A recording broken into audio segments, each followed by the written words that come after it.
tonight on the Chillstream. I'm getting very 2016 vibes. My Rumble account, which I just started, is already losing subscribers. And there are some strange doings afoot in the world of anti-Semitism. All of that and more coming back in 2 minutes.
And we're back. We are live. Welcome, everyone. Welcome to the Sunday night chill stream. Why is it a Sunday night chill stream? Because there was no work today.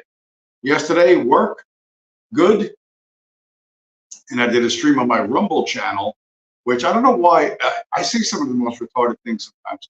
I said Rumble is spelled without an E. It's spelled with an E. I don't know why I thought it was like one of those clever fucking. Even though I'm looking at the screen when I look at my content, I literally my eyes are reporting it to my brain. My brain is not processing everything that's there. Right now, I feel weirdly fucking dizzy. I'm doing some fucking stupid, something fucking stupid with tilting my head around, and I think I got a wee bit of vertigo.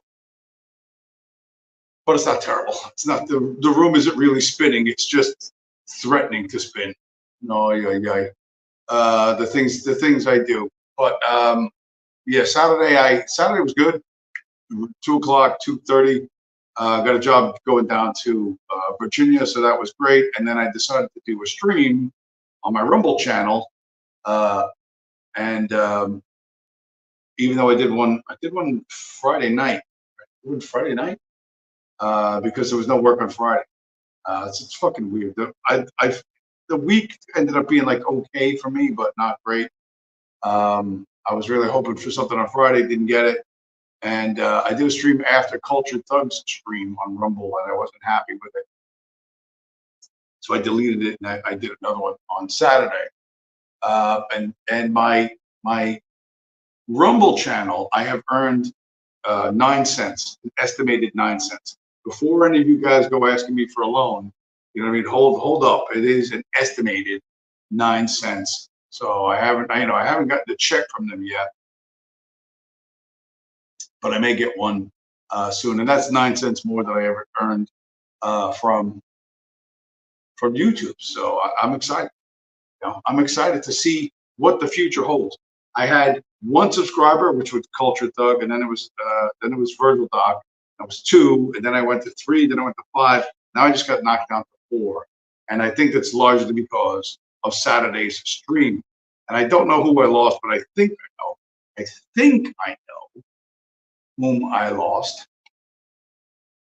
as a subscriber because I'm pugnacious. I tend to be outspoken, right? Of course, that would make sense if you're a streamer. You're going to be outspoken. If you are a content creator, as I am, anyway, I was saying very mean things about fascism. I pointed out that fascism has failed historically. It didn't win World War II. I know Hitler was the good guy in World War II, but somehow he didn't win. I pointed out that it failed. I pointed out that there's no fascist political parties anywhere on the face of the earth. And I pointed out that communist parties are everywhere around the earth. And if the definition of fascism is the union of national and corporate power to oppose Bolshevism, if that's the definition, and that's my working definition until someone can make it clearer, but I think that's pretty clear, pretty straightforward, then you have to call it a failure. It's a failure. And when you say that, some people autistically read and they rock back and forth and they scream, because they've got, because they're fucking retarded. So I watched Culture Thug's Friday stream. He didn't throw out any links. I threw a couple things up in the chat, and I was like, he saw it and he was like, "Oh yeah, James thinks the world of himself." Did it say James is not humble or something like that? Because I noticed the chat was being spammed with the cheerleader, and this is so 2016 all over again. And with Trump gonna go in the White House, it really is like 2016 all over. There's dudes going in the chat. They're like, "Oh, you got to check out Thomas 777." Now, if you don't know who Thomas 777 is, your life is richer for it. But he's like a former drug addict, in and out of jail, from the Chicago area, who wrote a book on people who volunteered to go fight in the Syrian war or something like that. And he was using that as like, I got all kind of street cred, this and that. I'm super duper right wing bro. And when he first came on Twitter, somebody sort of told me about him, and I was like, "Hey, how's it going?" I tried to be friendly to him. He got sort of being a dick and weirdly biblical, and I was like, "Okay, you really kicked over the fucking hornet's nest." And I went after him, hammer and tongs. He blocked me, which back in those days, being blocked by someone, that was like the badge of honor. You know what I mean? That you fucking beat them down, and they ran away. So yeah, I don't think very much of Thomas 777, but apparently he's still around. And he had 2 or 3, 4 different cheerleaders in Culture Thugs chat, and I was like, well, that's weird, I mentioned what I did on Twitter, and Culture Thug was like, yeah, well, James isn't humble or something. Thinks a lot of himself, and I was like, well, that was a weird left-handed thing to say. But so yeah, I listened to most of his stream, and he didn't have any guests on, he didn't drop any links in the chat, so I couldn't go on. I was kind of hoping to go on, but didn't work out. Oh well, I did my own stream the next day, and I lost at least 1 subscriber. One by being mean to fascists and pointing out that all these cocksuckers are feds. And Culture Thug doesn't like people. You can't call this one a fed. You can't call that one a fed. I can do whatever the fuck I want. You know what I mean? I can do and say whatever the fuck I want, and you try and stop me. You know what I mean? You go ahead and try and stop me and see how well that works. Now, he can not let me on the show anymore, and I suspect I will never be on that show ever again. But he was going on and on about the importance of naming them. Oh, you have to name them. You have to name the Jew. You have to name the Jew. You have to name the Jew. I don't think anybody's any more fucking hip to the fucking Jews than me. I really don't think there's anyone more hip to the Jews than me. If there was a contest, I think I would win it. I think if we could put the Olympics of anti-Semitism, I think I'm at least in contention for a medal. You know what I mean? I don't know if I can go for the gold. Maybe there might be, let's see. But if there was an Olympics for anti-Semitism, pretty sure that I would be a medal contender.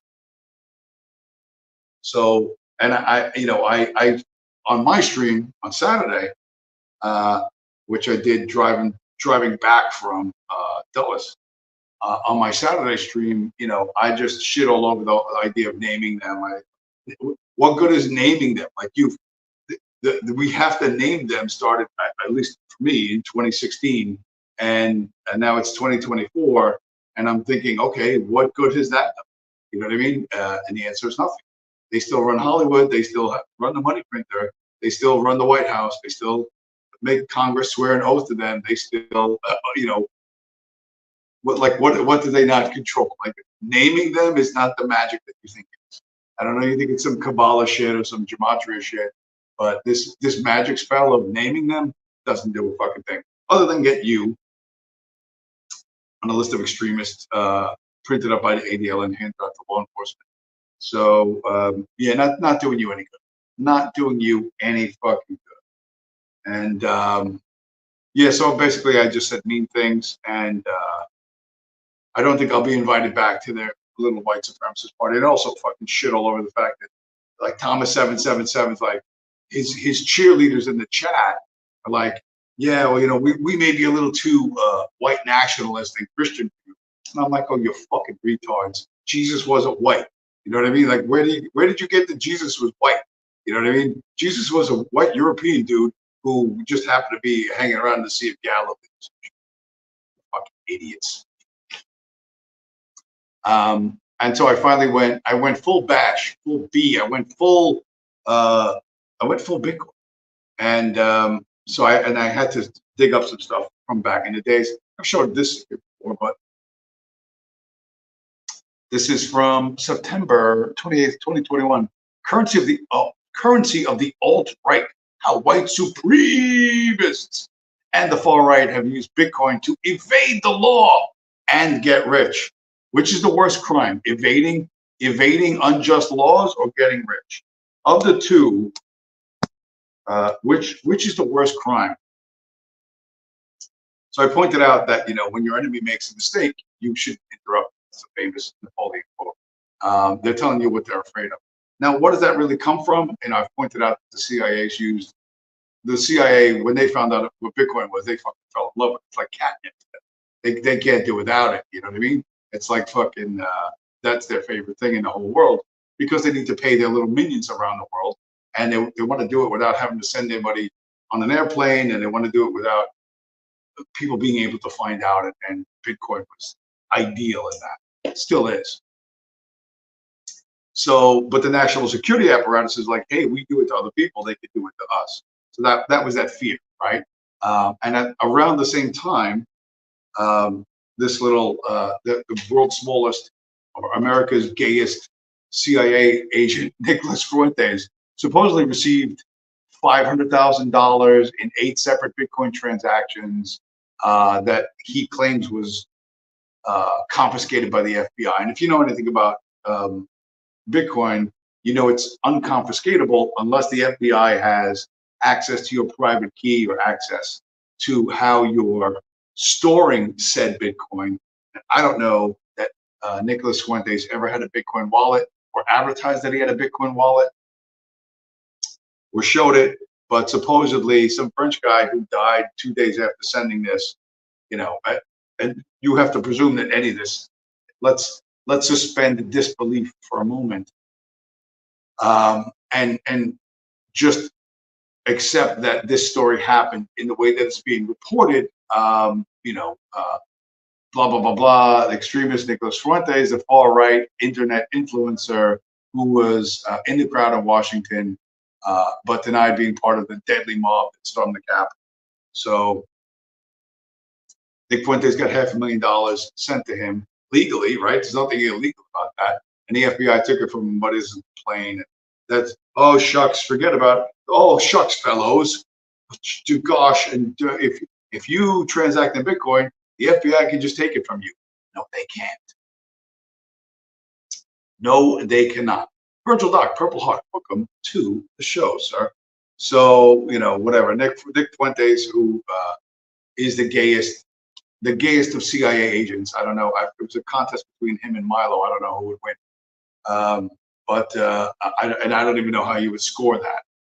I don't know how you would score that, but I pointed all the stuff out, and I did this on my Saturday stream, and I'm I question why, if you really wanted to end Jewish power, why would you suggest to the people listening to you to name the Jew, which is just going to get you on a list of extremists and have no effect? Why would you? This was really bothering me. As the more I meditate on it, I'm like, why are you pushing out? Why are you pushing out? Why are you pushing?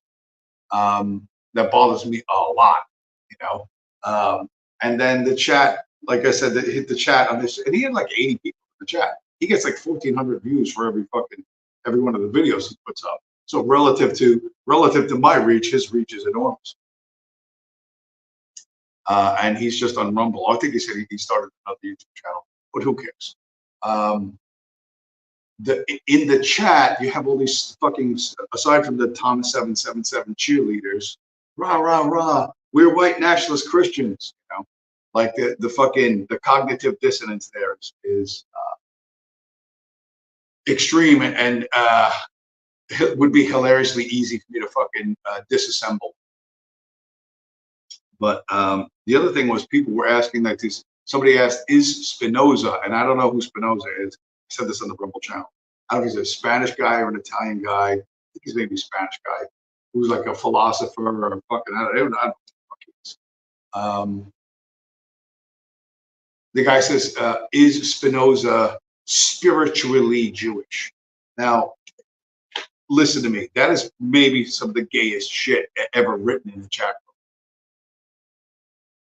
Like that's a question. That's a homosexual question. Do you like meditate on that for a minute? Is that person like, what do they have, the cooties? Do they have like, is it their spirit that's Jewish? You know, how do we exercise that? You know what I mean? Is it some kind of fucking voodoo ritual? It's beyond fucking contemptible.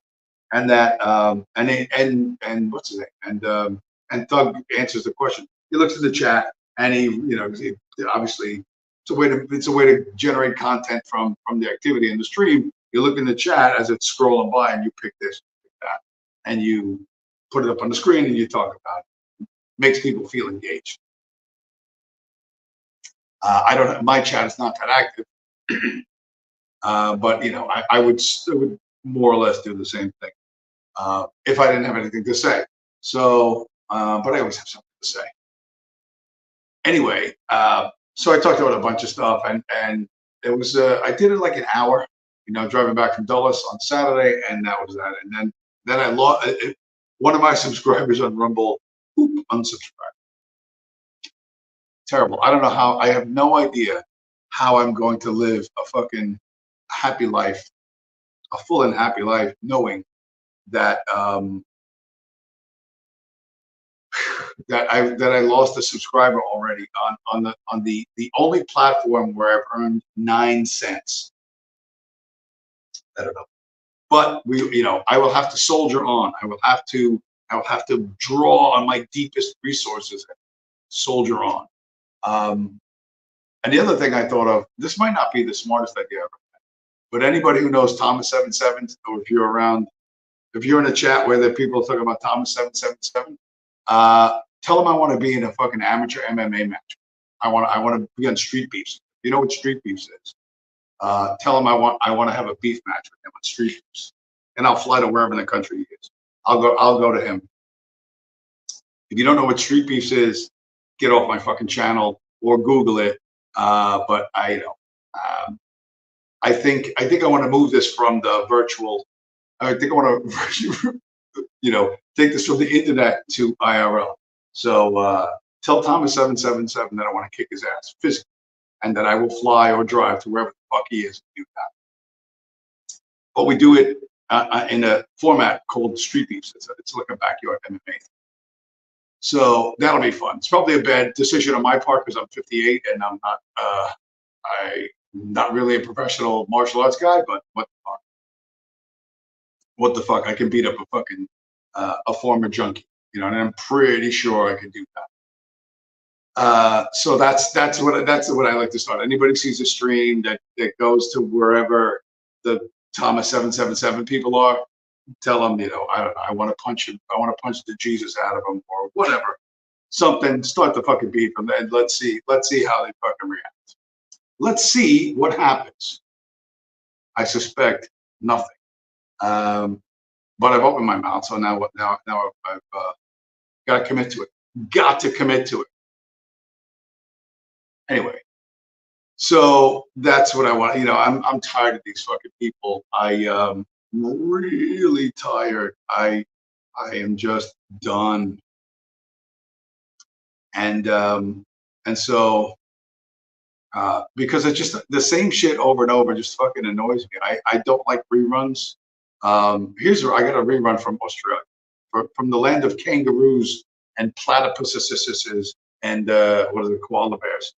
This you'd be shocked at how easily you're going to recognize this because they speak a different language down there. But let's see if you can match this up to something that's happened a number of times in America. Check this out.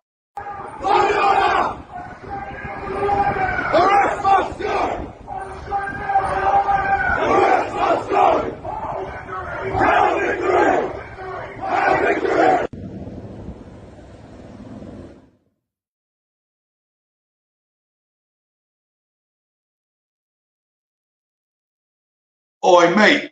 Good day, mate. It's Patriot Front, Australia version. I know. Guys all messed up, all in the same uniform, marching around, saying stupid shit. And it's literally like, I don't know who tells them to do this, but like, here's the playbook. We'll send you the script. And here's how it's done. Judas Laichai, based Persian Michelin guy, Shalom. I'm hoping it's Shalom from your home, or are you calling us from your bunk at the IDF base where you were defending your second homeland? So I'm like, okay, culture thug is whatever. He is what he is. He's doing things that to me are deeply and saying things that are just fucking irrational and unserious. And so, you draw your own fucking conclusions of that. But I absolutely, Israel is my only homeland. Well, then you should probably hop a flight from LAX to Tel Aviv, sir. What are you doing? What are you doing in America, a place that is not your homeland? I don't understand it. I don't understand. But anyway, that things continue to go on. Like people. I got my stupid family fucking arguing over shit like this, and this is, here's where we are. I can't wait. I can't wait to see what happens to people like me and others when this fucking bootlicker has to back up his bullshit. President, we will deport the foreign jihad sympathizers, and we will deport them very quickly, and Hamas supporters will be gone. If you hate America, if you want to eliminate Israel, then we don't want you in our country. We really don't want you in our country. I will ban refugee settlements from terror-infested areas like the Gaza Strip, and we will arrest the pro-Hamas thugs who vandalize federal property and make really life very, very difficult in this country for a lot of people. Yeah, what if those Hamas supporters, because that's the way you're going to characterize them. What if they're just people who are like, hey, stop bombing children, like stop genociding women and children, right? If you say that, you're going to end up being a Hamas supporter, which I just said that. But good luck deporting me, motherfucker, right? This comic book, where are you going to deport me to? Back to Brooklyn, where I was born, the nation of Brooklyn, where I was born. So, obviously, he's playing to the crowd there, to the kosher crowd, but, this is another empty promise on his behalf. He can't make that happen. Like, he just can't make that happen. It's never going to happen. The courts will never let it happen. So it's absolutely wild how fucking pathetic this is. This is, and I would say my family's like, my niece's mom, who's divorced their father and who's living with some lesbian chick in Florida, is a Kamala person, and now the daughters are Trump people, and they're going back and forth over this shit on Facebook. And I'm like, like they can't see this. Trump did not build the wall, didn't happen. Bring the jobs back from China, didn't happen. Hillary in jail, didn't happen. We will have law and order, didn't happen. Biden says we're going to build back better, didn't happen. Biden says assault weapons ban, didn't happen, right? None of the shit they say is going to happen ever happened. Other shit happens, you know what I mean? But people still playing red team, blue team, red team, blue team, red team, blue team. And when I said on my Rumble channel that the fascist versus the Jews or whatever, that's anybody who really believes in that is still red team, blue team. You're just red team, blue team with extreme, at the extremes. But Juice Light Chai spamming the chat. CT is a nutter. I am here because the only to make money. You should print it like your co-ethnics do. Just print it. How do they print it? Judas Light Chai, how do they print it? Where does the money come from, Judas Light Chai? We print it digitally, so they print it. Come on, what are you doing? Put down the bomb, pick up the keyboard. I can't believe you can't just do that. Trad Dad, in the chat, this whole Judean Christian liberal democracy thing has gotten out of hand. Nature is due for a rebalance. Trad Dad, who apparently has got some sort of nature rebalance indicator. Would that be like a giant rock from space that like killed the dinosaurs, where the dinosaurs had imbalance, and then nature said, "Oh, we're going to throw a big rock at the Earth and make a hole where the Gulf of Mexico is and kill all the dinosaurs." Jews work so hard, they have the money. Yeah, they work harder than the Mexicans because it's obviously a Jew is the president of Mexico. So think of how hard you got to work to outwork a Mexican. You know what I mean? Although strangely, I never see Jews cutting grass. I don't know, or pouring concrete or sheetrock or houses or anything like that. But you do work pretty hard.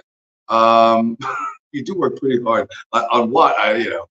On what do you work very hard? I'm curious. On what do you work very hard? You work very hard at taking money, and long hours. There's a Jewish guy I know who's worked so hard. His name is Zelensky. And I asked Google, I was like, when did the Ukrainian war start? When did the war in Ukraine start? And it started in 2014. And today it's 2024. So that's 10 years. The war in Ukraine has been going on for 10 years. How long did World War II last? It started in 1938 and ended in 1945. So World War II only lasted 7 years.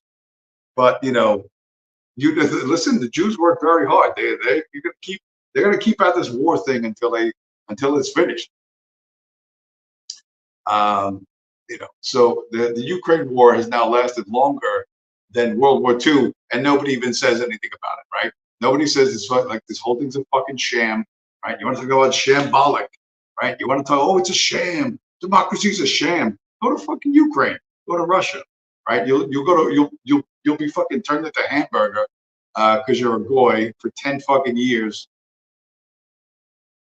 and you wouldn't even be allowed to complain about it. You will not be allowed to complain about it. But none of this shit's gonna stop. The way this shit stops is that the Federal Reserve note is no longer considered money, right? How does that happen? Well, I don't know.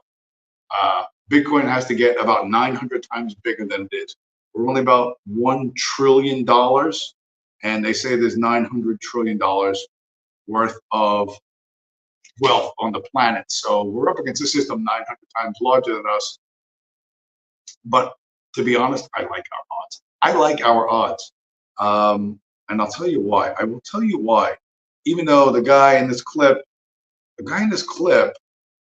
where is it? Where is it?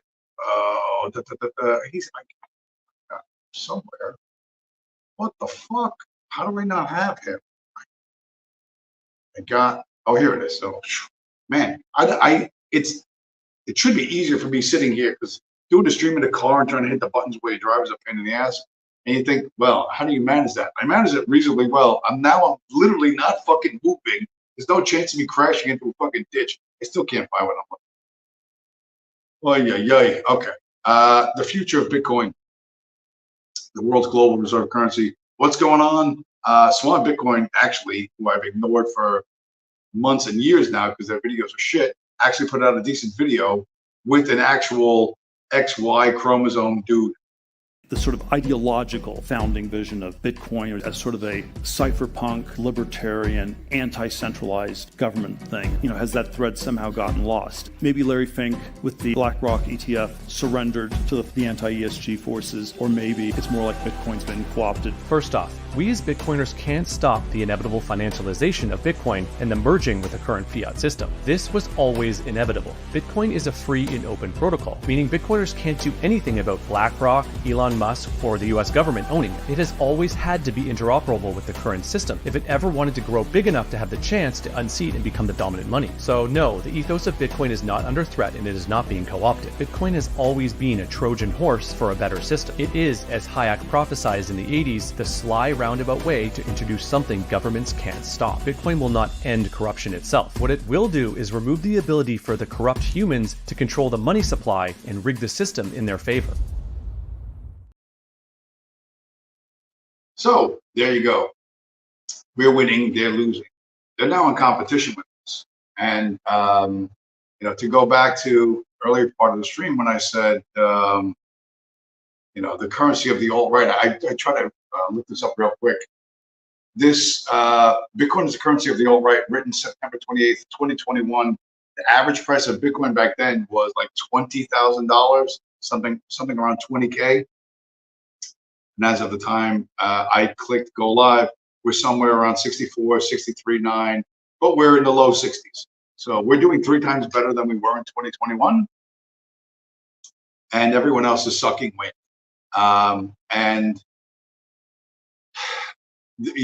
We're going to win. We're going to continue to win. The vice president owns Bitcoin. A bunch of other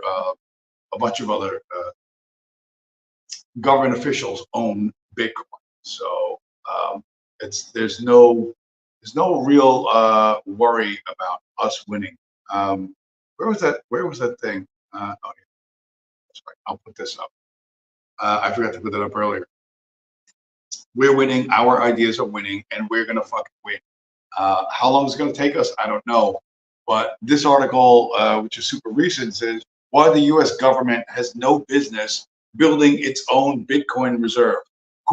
If in 2016, when Bitcoin was $650, I'd have told you that one day a sitting senator would suggest that the American government buy 4 million Bitcoins, you would have laughed so hard you would have pissed yourself.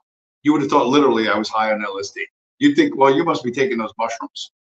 You must be taking those psilocybin mushrooms. But here we are. I'm not saying you're going to do it, but the idea is being discussed. Before it gets done, the idea has to be discussed. And they're discussing replacing part of the treasury, right, with Bitcoin. That's real fucking interesting. That's real interesting. Are we winning? We haven't won yet, but now you're in competition with us. The fiat system, the Jewish system that Judas Leitchai loves so much, is money by governmental fiat, right? A private company prints the money either physically or digitally and loans it to the government and expects it to be repaid with interest, right? The inflation is built in. They say it's only 2%, but we all know it's higher than that. So you're in an economic system where they steal from you. It's part of the system, 2% every year, year over year over year over year. 10 years from now, assuming everything goes perfectly, the way they say it's going to go perfectly, you'll only lose 20% of the value of the money you've earned. Our position, right, which is not red team, blue team, is this. Why should money ever lose its value? Why should something that's supposed to be money, a store of value, right? Someone valued your work, someone valued the product you produced, someone valued your services. Why should that ever over time go down? Why? Why is that necessary for a productive economy? That's a question nobody has the balls to ask except Bitcoiners. Now, it's a rhetorical question because we've just decided this is a losing game. You're never going to win it, right? And we need to do something else. And luckily, there's a technology now where you can do something else. That thing is Bitcoin.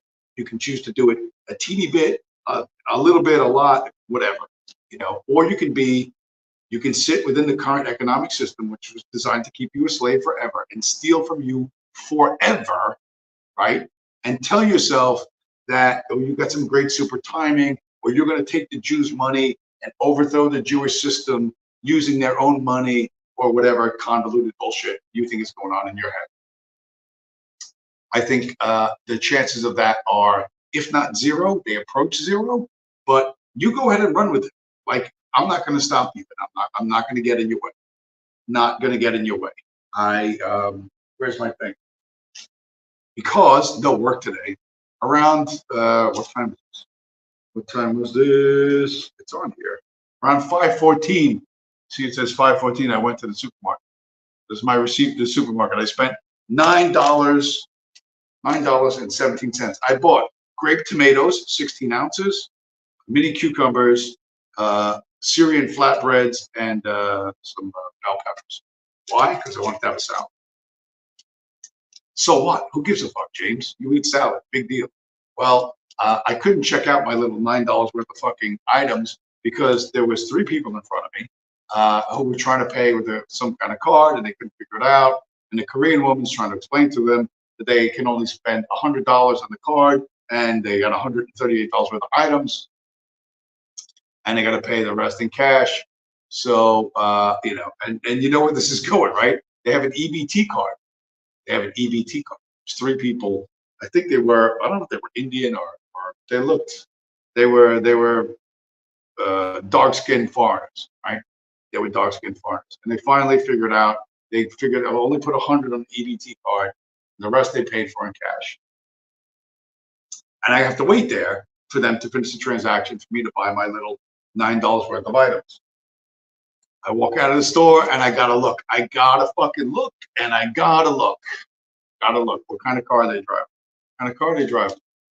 This is a picture of them, right? The dude in the white shirt, right? The short, fat woman in the dress. He was fat. She was fat. Their kid is fat. It's tough to see from that photo, but they're putting the groceries in a brand new Lexus SUV. A brand, and I mean new, like 23, 24 Lexus SUV. They've got EBT, right? They've got EBT. I have to pay cash for everything. I have to pay for everything, and I'm paying for their groceries. Well, they drive off in an $85,000 fucking SUV, right? And just recently, my landlord sent me a lease renewal where my rent is going up 5% starting in November, right? So how am I supposed to win this one? How am I supposed to win this one? I'm not going to win it. So why would I want to continue to participate in this fucking system? Wouldn't you just naturally want to get out of it? Well, the answer is yes. Is there a way out? The answer is yes. But you've got to go do it. You're the one that has to do it. You have to figure out, you know what? I got to get the fuck out of here because this thing sucks and I'm never going to win. Even though they will tell you, where's my dude? This is 56 seconds. It's a normie guy. This guy's 100% a normie. He's not a fucking radical. He's a normie, but he's explaining to you how every normie in America is getting robbed. It's 56 seconds. The dark sides of 401ks that nobody talks about. The miracle of compound interest is at work here for the IRS. Your money is locked up and grows until you're 60 years old, but then the government comes and takes 20% of it through taxes. The government makes a lot more money the longer and diligently you just keep putting money away in your 401k. And they also give you a bonus that you don't get taxed now so that they can get even more taxes later. So on a traditional 401k, you pay taxes later, but on a Roth IRA, you pay taxes now and not later. In 2024, you can put $23,000 into your 401k, but only $7,000 into your Roth IRA.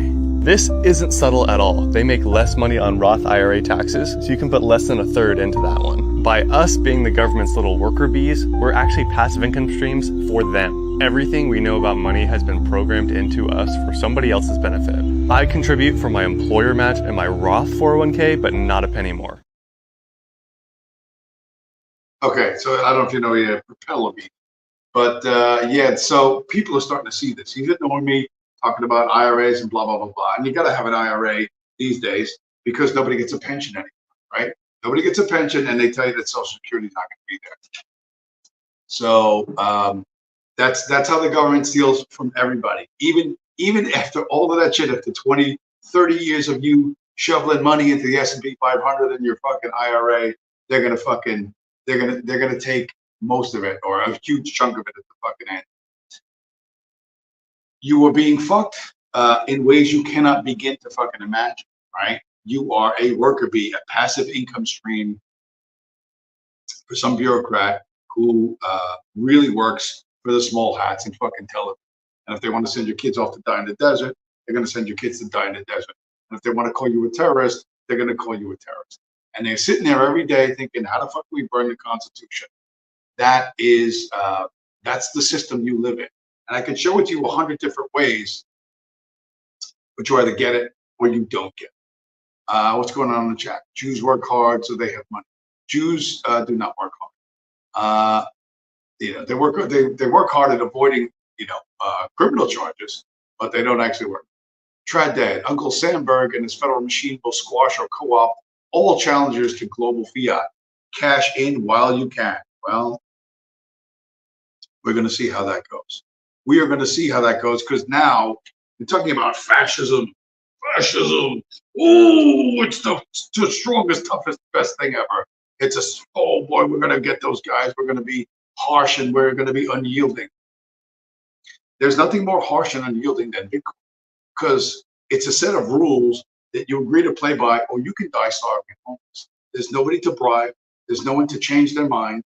You can't shoot the internet, right? You can't invade the internet, right? This is the most harsh and unforgiving set of rules that you could possibly live your life by. And you are either up to it or you ain't up to it, and I don't care, right? I can't be concerned with you. I have to be concerned with myself. And so I look at this set of rules. I'm like, pretty much fair for everybody. It has unity. There's unity to Bitcoin. We all have to agree what Bitcoin is. You can't have a small group go, oh no, you don't have real Bitcoin. We have real Bitcoin. Can't do that. Everybody agrees or nothing changes. Everybody agrees or you go off on your fucking own. You get kicked out, you get spit out. This is the unity. You know how you guys fap to fucking unity? Unity. Oh my God, if we only had unity. You fucking unity fappers. There's no greater unity than Bitcoin. We all have to agree on what this thing is and how it works, or you get kicked out. Period. End of story. We don't care how much you have or don't have, how rich you are. You got $1 million. I got 1/100th of a million. Doesn't make a fucking difference. Everybody agrees, or it doesn't go. So that's the unity. Oh, please, Jesus, give us fucking unity. Yeah, it's here. It's here. It's just with a set of rules you don't like that you have to work for, right? You will have to work for in order to get this thing, in order to get this thing. So Bitcoin is the ultimate fascist, anti-communist thing. There's nothing harsher or more demanding on this in this world than Bitcoin. And if you meditate on that for 3 seconds, you would find out you ain't really you don't quite have the fascist boner that you think you have. Dread that. Glad the average guy is benefiting from crypto style value. The average guy isn't, right?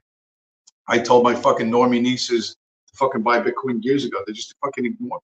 They just ignore me. Everybody, listen, you're all going to ignore me until you're dying, starving, homeless, in a cardboard box on the side of the road. Then you're going to stick out your hands and say, hey, James, give me something because you got lucky.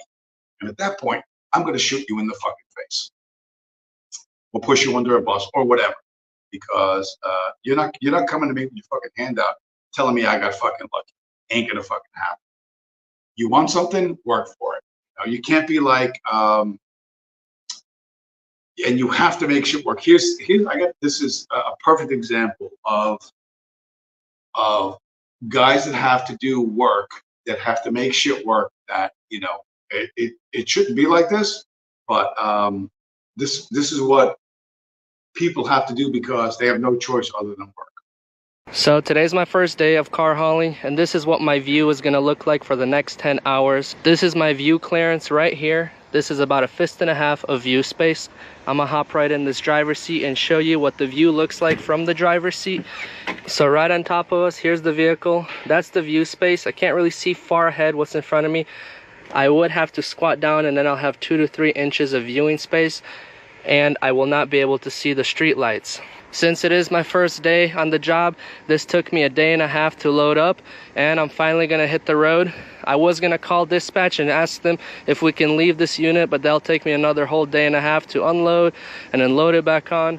So I'm gonna leave it like this. But being the smart booger that I am, I realized that I can fix this issue with a simple trick. I put my phone right here, and luckily I have an iPad inside the truck that I FaceTime called, and that's gonna fix the whole view issue. Looking at it again, you can't really see good, but here's my iPad view. You can see for miles up in front of the truck without having all of this blocking the view space. So now I can peacefully drive down the road while having a very good view of what's in front of me. All truck drivers should know this hack. Especially if you're a car hauler. America makes way too tall of a vehicle, and they want us to transport them on trucks like this. They make the bridges too low. We have to be at 13.6 or else we're gonna crash all these cars under the bridge. Okay, so that guy's, I don't think he has an engineering degree. Obviously, it's not his first day as a truck driver. It's his first day hauling cars, but he knows that trick. Think of what you have to fucking do. Somebody takes, iPhone technology, Bluetooth technology, and an iPad, and they smash it together, and they make that fucking job work.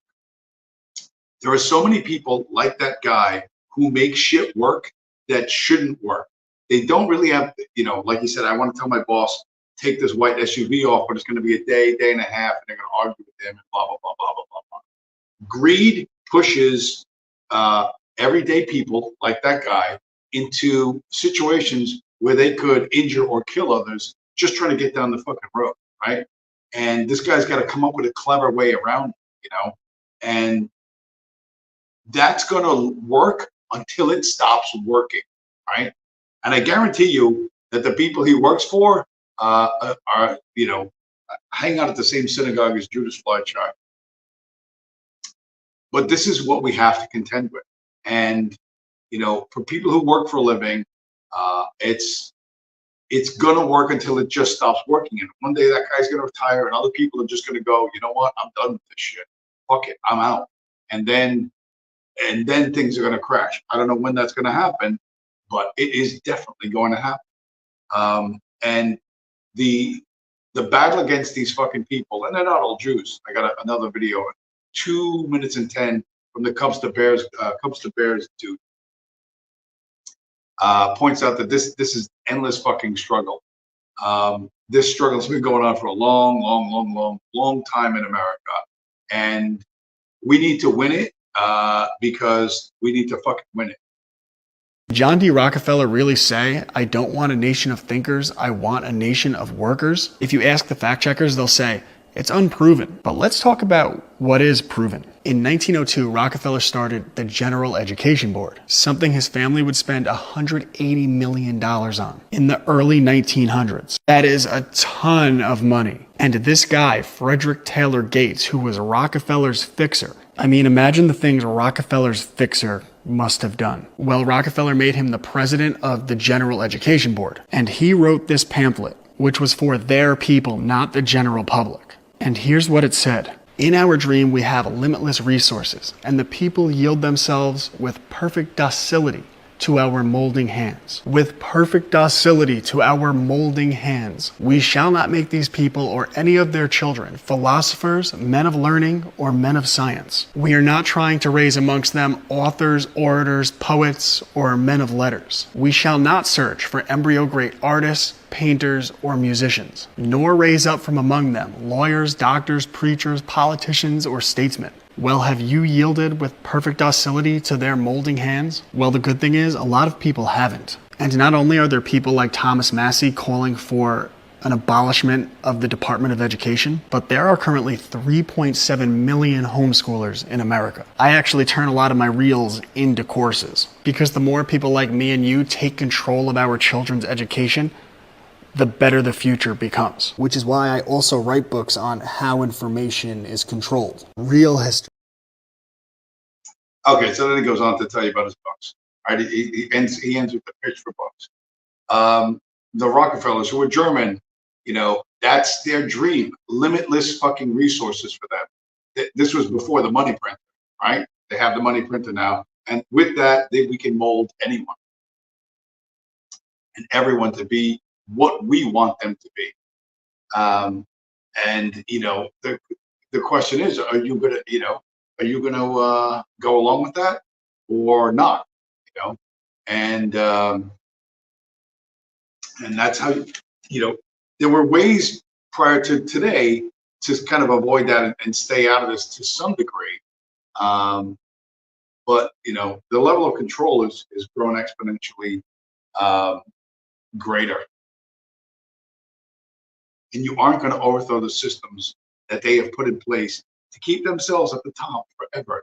You just aren't going to do it, okay? No one's going to do it for you.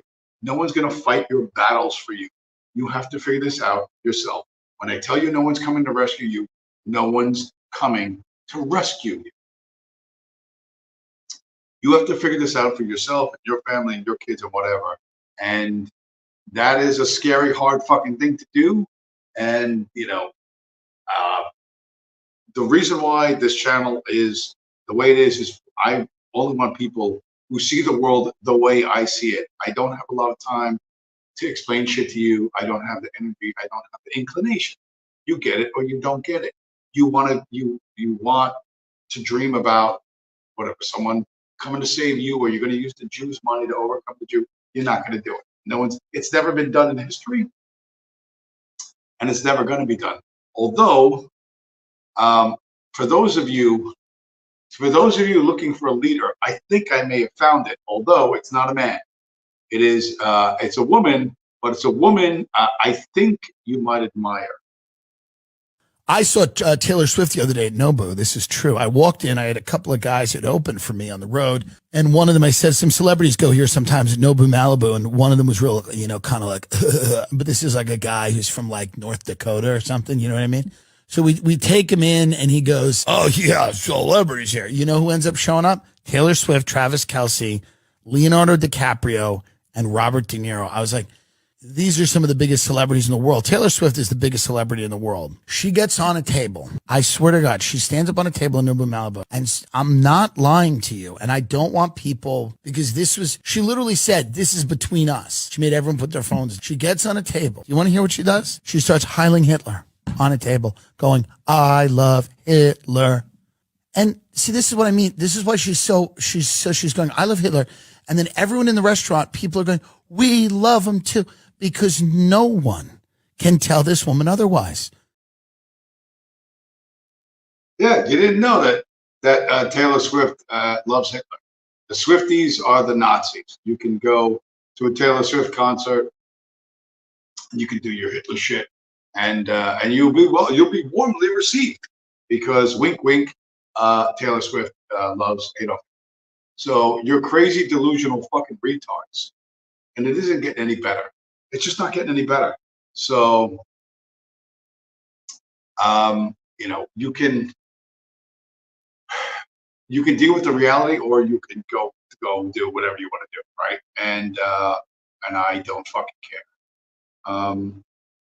As you know, reality. There's what you hope and plan for. Here's a perfect example. I did this video last Monday. This is everybody knows I have a couple of hobbies. One of which is the boomer cycle. This is a quick 30-second video. This is this is the part of riding motorcycles that they don't show you in the fucking advertisements.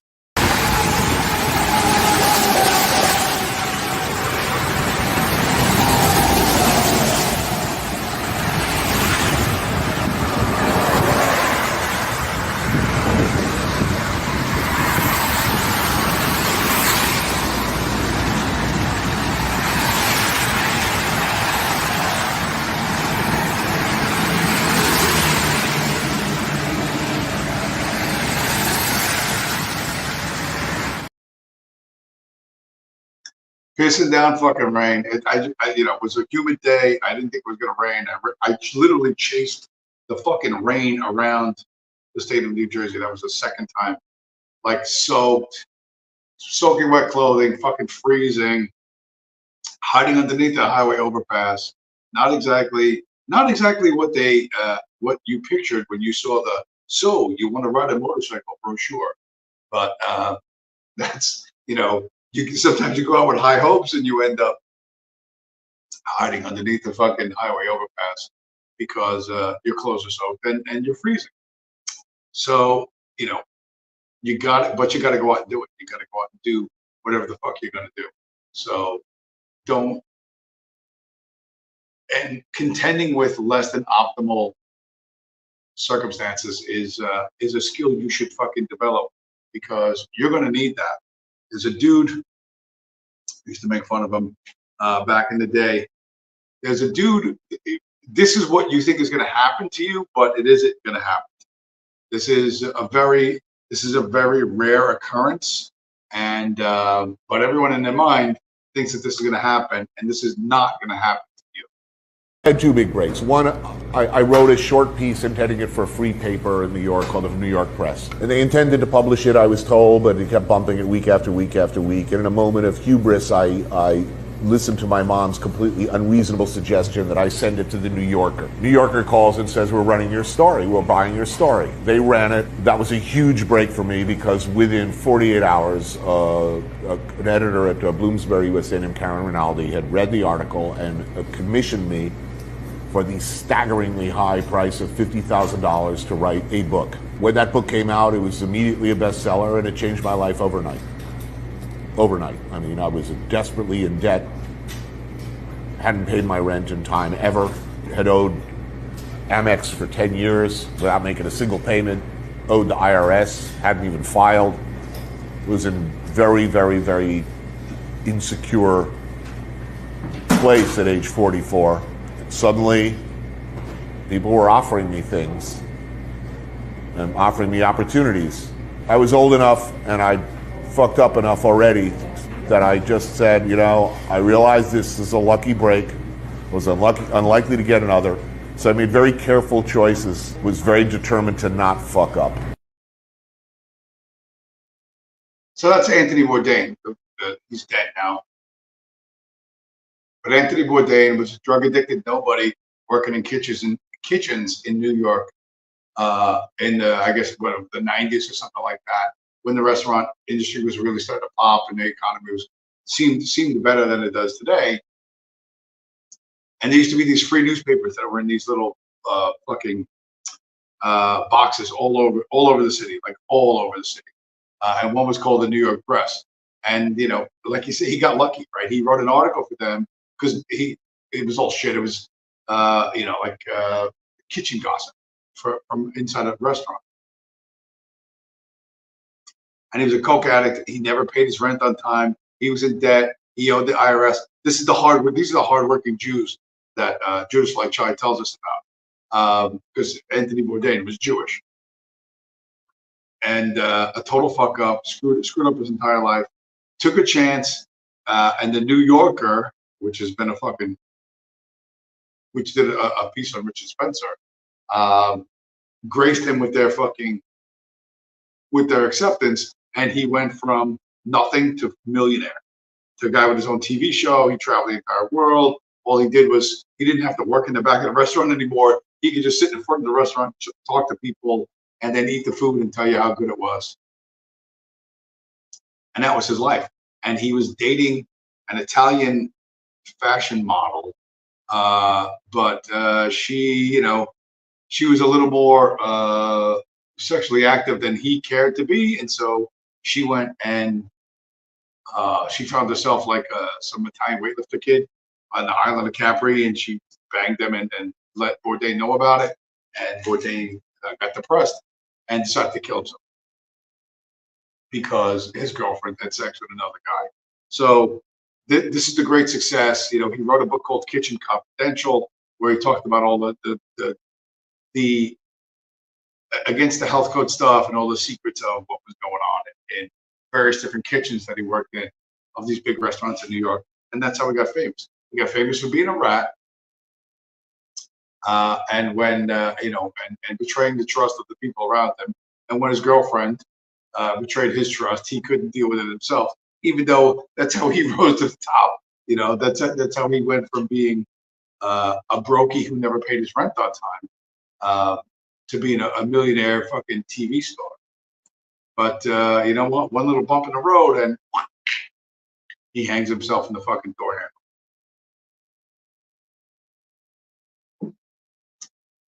But very few people have seen that clip, and they don't want to hear what the reality of that guy is. And most of what you see,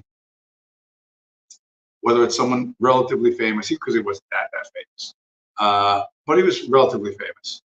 Whether it's somebody famous or not, what's going on behind the scenes is very, very different than what you think. Very, very different than what you think. Judy Fletcher, the lady Bourdain dated was in a movie called The Heart is Deceitful Above All Things. It's about a woman who dresses her young son as a girl and she pimps him out. Marilyn Manson is it. I did not know that. Yeah, but usually the dude, you love that freaky shit. Like there's no normal heterosexual relationship. It's all got to be degenerate, insane, drug fucking fueled nonsense. That's your choice. You know what I mean? When you're a multimillionaire, bro, with your own TV show, you have a wider selection of available females than somebody who's working a double at fucking Bobby Flay's restaurant on 21st. You know what I mean? You're working a double shift, 12 hours in a kitchen that's at a fucking 115 fucking degrees. You know what I mean? That guy doesn't have quite as many sexual options as the dude with his own TV show, who's literally a millionaire and a best-selling author. Just saying. There's some disturbing behind-the-scenes stuff on YouTube. I don't fucking care, man. I don't fucking care. I don't care. It means nothing to me. It impacts me not at all. My point is, what you see is not even close to the fucking truth. And that guy, well, admittedly, he got extremely lucky. Part of the fact that he was fucking Jewish. And if you think that was not a factor, that was a factor. It launched him into international stardom. You think something like that's going to happen to you? It's not going to happen, right? It is never going to happen to you. No one's coming to rescue you. Lightning is not going to strike, and your life is going to dramatically change for the better. That isn't going to happen. So you have to do something else. You have to find a practical way to apply what's available today to do your fucking job, like you fucking do with the car carrier. You have to find a way to use something, what's available that's legal, to fix shit. And the first thing I suggest you fix is stop being robbed. Stop getting robbed by the people who control the money. That's my best suggestion to everyone. But you agree with me, you disagree with me, you like me and all, I'm happy. Stop getting robbed. Because when you're getting robbed, you're being treated like a punk, you're being disrespected, right? You're being disrespected. And if you allow that, more and more disrespectful things will happen to you. Judas Leitchai, once again, spamming the chat. I've never seen the movie. I watched the video of someone exposing it. I'm Jewish and my life rocks. Okay. All right. You're Jewish and your life rocks. My life rocks too. You don't have any videos of you hiding from the rain underneath the fucking highway overpass, freezing your fucking nuts off while in 86-degree weather because your clothes are soaked. You don't have that. You don't have the wealth of experience that I have. And here's somebody who wishes they were Jewish. I showed this. I remember that. I got to find that, dig up that fucking Elon video where he talks about how he wants to be a Jew. But when you are the Shabbos Goy, you can do anything. And this is the world's richest man has bought Twitter and driven the business down by 84%. So this must prove that he's a super smart genius who really deserves. You just don't comprehend because you think the business collapsing by 84% is a bad thing, but that's because you're a low IQ brokey. Elon, the rockets to Mars genius, knows what he's doing. So and everybody knows I love to fucking beat up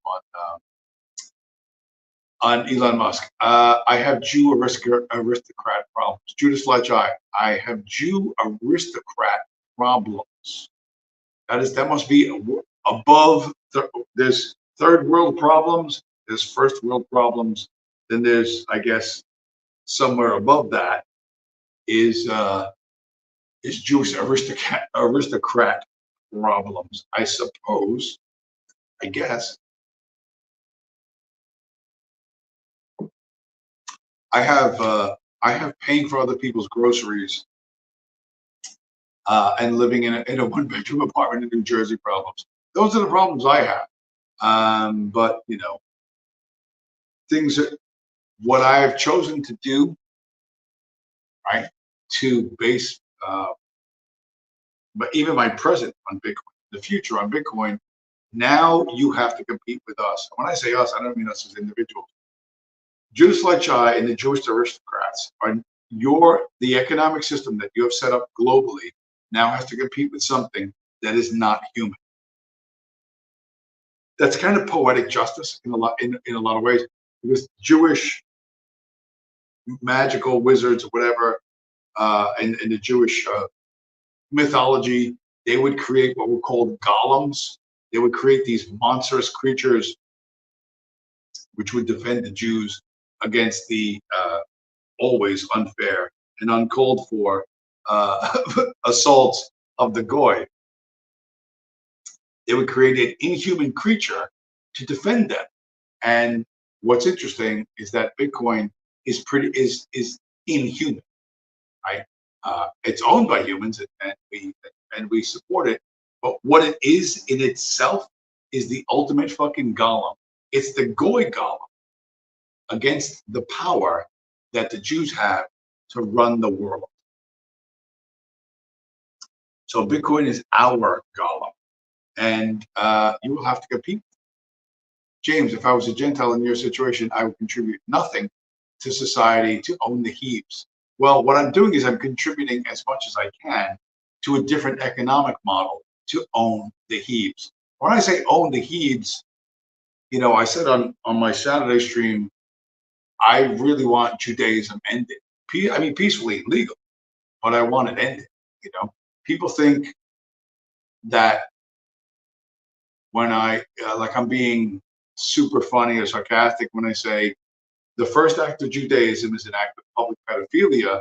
That's an observable fact. And I think to myself, from my perspective, based on my experience in life, I don't like that. I don't want that. I don't care if you call it your religion. I really don't fucking care. I don't care. You haven't impressed me with, oh, well, this is how we do things. Well, go do that shit somewhere else. When I point out that this is literally the fountain, the origin, the spring the the very seed of all human degeneracy. I'm not joking when I say that. I try to say it in a funny way. I try to say it in a way that catches people's ears. But if you wanted to have a straightforward debate on that, you'd fucking lose, right? You would observe with your fucking eyes what's happening and think, well, is that appropriate or is that inappropriate? Do we want that or do we not want that? There's nothing wrong with Judaism. Not if you're a Jew, but for those of us who are not Jews, there's a lot of things wrong, right? And ultimately, at the end of the day, the source of all your power, coin clippers, all the rest, the debt slavery is money, and fixing the money fixes the world. So fixing the money fixes your wagons, as they would say. I'll fix your wagon, and we're doing that. We're having phenomenal success with that, and we're going to continue to have phenomenal success with that because you are corrupt people who are very self-serving, and the economic system that I apply myself to is inhuman and fair and unfucking stop. So you know what? Our golem, the Goy golem, is Bitcoin, and you can battle that. You can battle that with your fiat currency. You can battle that with the USD. You can battle that with the euro.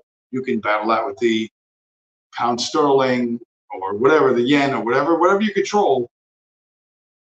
We're going to fight. And I like our odds. Just like my rabbi doesn't do the dick sucking thing. I was literally at my cousin's bris. That didn't happen. Well, that's nice to know, I suppose. But that's, if I'm not going to list the fucking complaints. I'm not going to do like fucking culture thug and list, like here's a list of every bad thing Jews have ever done. I don't even give a like. That's pointless. What does it do except make people fucking angry and frustrated? There's a long list of shit that's fucked up. The way to fix it is to make sure that the people who do that stuff, who do not conform to the rule set, pay a high price. What that looks like is going to be different things in different places, but the most effective weapon, and it's been pretty effective, even the Israelis have used it in their conquest of Gaza, is take away people's houses. Right? They do it kinetically. They drop mortars. They kill people in their sleep and shit by bombing their houses. But shut off their bank accounts. If shutting off somebody's bank account is real fucking power. Shutting off these fucking cunts. Where's my Lexus people? Where are my Lexus people at? Right? These people in their $100,000 SUV paying for fucking groceries with EBT, while I drive a 2006 Toyota, working 6 days a week, and I got to pay cash for my food. Being able to shut off that EBT card, that's a big deal. I don't know who the fuck they are, how they got the money for that Lexus, but that's real power. Like that dude was fat and soft and fucking never threw a punch in his life. I could have slit his fucking throat in that parking lot. I could have fucking killed them all. Like literally, and probably not even sweat that much. But what is the point of that? That's the dumbest, stupidest fucking thing you could possibly do. Shut off their fucking EBT card. Shut off the ability for someone to steal from me and give to someone else who has not worked. If I can shut that off, and that's what I'm working towards, that's what I'm going to do. And that will end an enormous number of problems. And the aristocratic super Jews that you hang out with, you will find yourselves in a very bad place. You will not have a way out of it. You will keep issuing, like, here's a piece of paper that we say is worth something, and everyone will laugh at you and ignore you. And you will have to figure out how to do everything for yourself. And that will change you in ways you cannot imagine. And it will be my doing. will be the fact that this thing that's called Bitcoin, right? This internet protocol, this economic protocol, is fucking inhuman. It can't be bribed. It can't be killed. It's the Terminator of things. It can't be killed. It can't be scared. It can't be bribed. And it is unstoppable. Where is my Chabad of Gaza, Chabad of the West Bank? Coming soon, probably. You know, your boy Donald Trump is going to make that fun.